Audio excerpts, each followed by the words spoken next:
नमस्कार भक्तजनों, आडियो मनुष्य के चैनल पर सभी भक्तजनों को स्वागत है। आज मैं आप लोगों को पुनः एक रहस्यमय कथा लेकर आया हूँ जो रहस्यमय महाभारत से जुड़ी हुई है। इस रहस्यमय कथा को सुनने से मन में शांति और सकारात्मक सोच की ऊर्जा बढ़ जाते हैं। भक्तजनों, कोई भी कथा सुनने से अंदर में जो भी इंसान होते हैं उसके अंदर से नकारात्मक सोच, नकारात्मक ऊर्जा चले जाते हैं और सकारात्मक सोच बढ़ जाते हैं, जिससे हमारे घर में प्रगति और माँ लक्ष्मी का वास होता है। भक्तजनों, तो आज मैं ऐसे रहस्यमय कथा लेकर आया हूँ भक्तजनों जो महाभारत से जुड़ी हुई है, जिस कथा का नाम है कीचक वध। जो कीचक कौन थे और इसके इतिहास में क्यों दिए गए हैं, और इसको आपको महाभागवत गीता में, कुरान में, यानी कि हर चीज़ में, यानी कि हर मतलब कथाओं के बीच में इसका उल्लेख दिया गया है भक्तजनों। तो आज उसी के ऊपर मैं लेकर आया हूँ भक्तजनों। तो इस कथा को सुनने से परम धर्म की प्राप्ति होता है। तो अगर हमारे चैनल पर आप पहली बार आए हैं तो प्लीज़ मेरे चैनल को सब्सक्राइब, लाइक, फुल वॉचिंग और बेल आइकन दबा दीजिएगा, ताकि इसी तरह मज़ेदार वीडियो का नोटिफिकेशन आप तक जल्दी पहुँच पाएंगे। तो ना देरी करते हुए सीधे मैं आपकी कथा पे चाहता हूँ। जैसे कथा में लिखे गए हैं कि कीचकवध कथा है। द्रौपदी के साथ पांडव वनवास के अंतिम वर्ष अज्ञातवास के समय वे भेष तथा नाम बदलकर राजा विराट के यहाँ रहते थे। उस समय द्रौपदी ने अपना नाम सनंद्री रख लिया था। विराट नरेश की रानी सुदेशना की दासी बनकर वे किसी प्रकार समय व्यतीत कर रही थी। शास्त्रों में कहा गया है कि परस्त्री में आस्तिक मृत्यु के कारण होती है। राजा विराट के प्रधान सेनापति कीचक सुदेशना का भाई था। एक तो वह राजा का साला था, दूसरे सेना उसके अधिकार में थी, तीसरे वह स्वयं प्रख्यात बलवान था और उसके समान ही बलवान उसके 105 भाई उसका अनुगमन करते थे। इन सब कारणों के कीचक निर्कोष तथा मंदास हो गया था और वह सदा मनमानी करता था। राजा विराट के भी उसे कोई भय या संकोच नहीं था, उल्टे राजा ही उसे दबे और डरे रहते थे और उसके अनुचित व्यवहारों पर भी कुछ कहने का साहस नहीं करते थे। दुरात्मा कीचक अपनी बहन रानी सुदेशना के भवन में एक बार किसी कारण बस गया और वहाँ अपूर्ण लावण्यवती दासी सनंद्री को देखकर उस पर आसक्त हो गए, मोहित हो गए। कीचक ने नाना प्रकार के प्रलोभन सनंद्री को दिए और सनंद्री ने उसे समझाया कि मैं पतिव्रता हूँ, अपने पति के अतिरिक्त किसी पुरुष की, प्राय पुरुष की कभी कामना नहीं करती। तुम अपना पापपूर्ण विचार त्याग दो। लेकिन कामांध कीचक ने उसकी बातों पर ध्यान नहीं दिया। उसने अपनी बहन सुदेशना को भी तैयार कर लिया कि वे सनंद्री को उसके भवन में भेजेगी।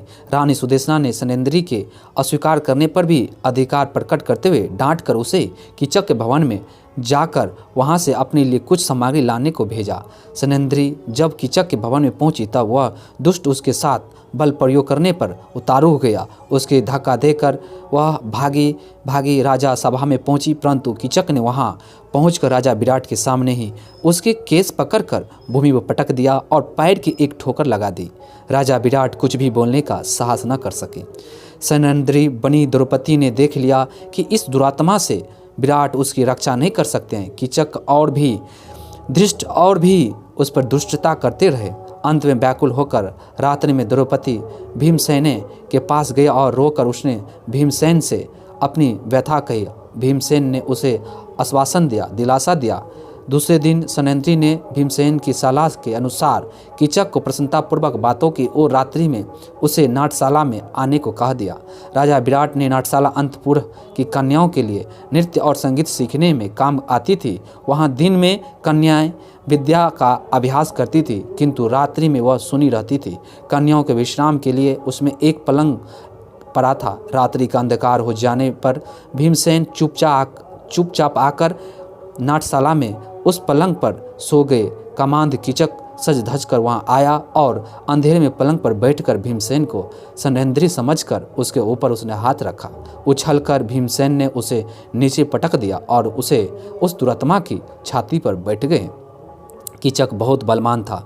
भीमसेन ने वह भीड़ गया। भीमसेन से दोनों में मल्लयुद्ध होने लगा, किंतु भीमसेन ने उसे शीघ्र ही पछाड़ दिया और उसका गला घोंटकर उसे मार डाला।